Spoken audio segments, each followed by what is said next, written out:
Hi guys, ముందుగా పెనం పెట్టుకుని ఆయిల్ వీటెక్కిన ఆనియన్స్ వేసుకోవాలి. ఆనియన్స్ పచ్చిమిర్చి వేసుకోవాలి.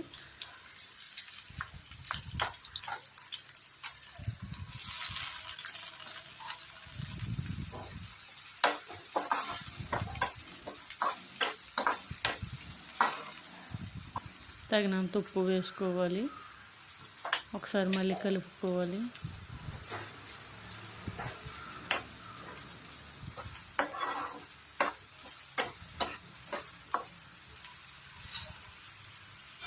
కొద్దిగా కరివేపాకు వేసుకొని కలుపుకోవాలి.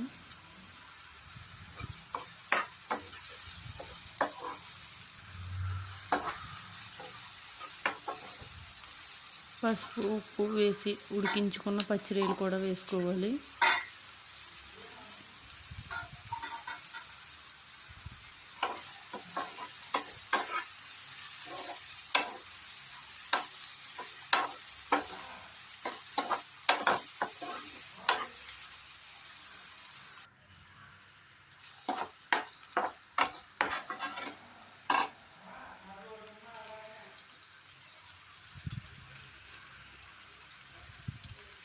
బాగా మగ్గించుకోవాలి. తర్వాత పెరుగు, అల్లం వెల్లుల్లి పేస్టు, జీడిపప్పు పేస్ట్ పట్టుకున్నది అందులో వేసుకోవాలి. వేసుకుని బాగా కలుపుకోవాలి.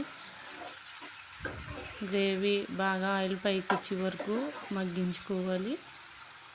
తర్వాత ఉడికించి పెట్టుకున్న శనగపప్పు వేసుకోవాలి.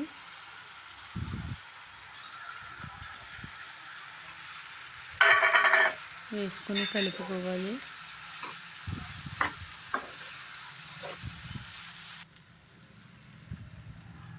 కొద్దిసేపు మగ్గించుకోవాలి మూత పెట్టి. తర్వాత మూత తీసి ఒకసారి కలుపుకోవాలి.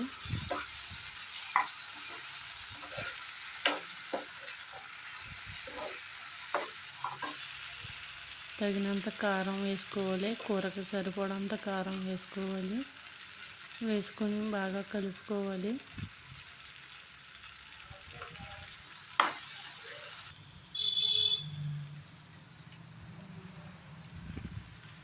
కూరకు సరిపోయేంత వాటర్ వేసుకోవాలి. మనకి గ్రేవీకి సరిపడంత వాటర్ వేసుకొని బాగా కలుపుకోవాలి.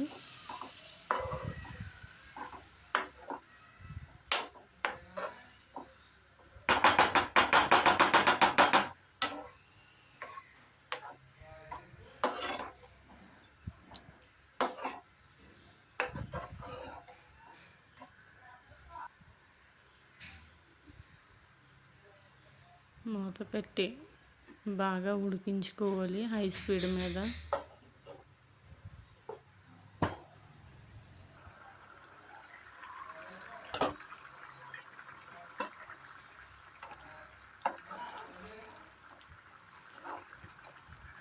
కడిగి పెట్టుకున్న కొత్తిమీర వేసుకోవాలి. బాగా కలుపుకోవాలి.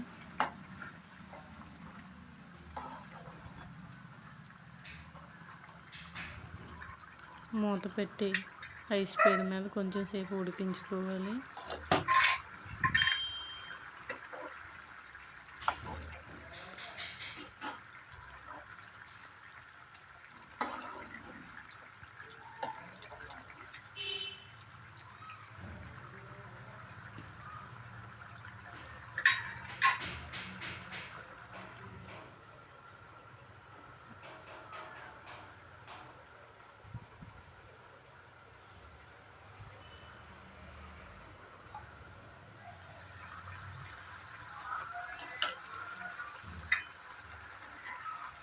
మధ్య మధ్యలో కలుపుకుంటూ ఉండాలి, లేకపోతే అడుగంటేస్తుంది.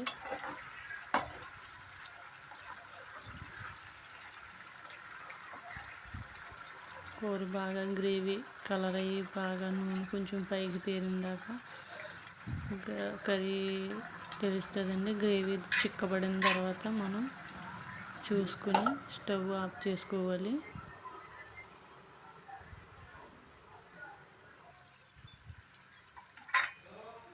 చూసుకుని బాగా అదిగో కలర్ మంచి రెడ్ కలర్లో వచ్చి కూర చూడడానికి చాలా మంచిగా ఉండాలి. మన కూర రెడీ అయింది అన్నట్టు తెలుస్తుందండి. గ్రేవీ అయ్యి మంచి చిక్కగా వస్తుంది. అప్పుడు మనం స్టవ్ ఆపేసి మూత పెట్టేసుకోవాలి. ఈ విధంగా వస్తుందండి. ఈ కన్సిస్టెన్సీలో వస్తుందండి.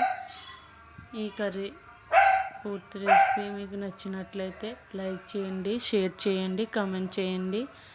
మీకు ఇంకా ఎటువంటి రెసిపీస్ కావాలో కామెంట్ బాక్స్లో కామెంట్ చేయండి.